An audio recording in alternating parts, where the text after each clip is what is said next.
My name is Matt Frau and I'm the Kingfisher manager at Seafish.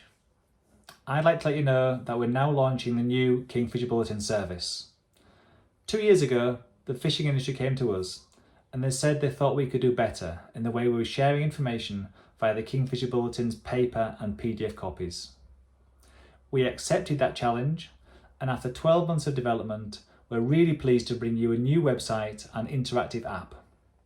The website can be found at kingfisherbulletin.org and the apps can be downloaded via Google Play or the App Store if you just search for Kingfisher Bulletin.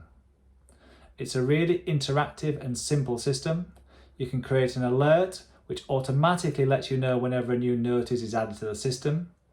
And signing up to the system could not be easier. It takes 30 seconds, a few key fields to enter, and then you can set your alerts. We really hope this takes out a huge amount of the donkey work for the fishermen. It makes you more aware of your surroundings and hopefully more safe in doing that as well.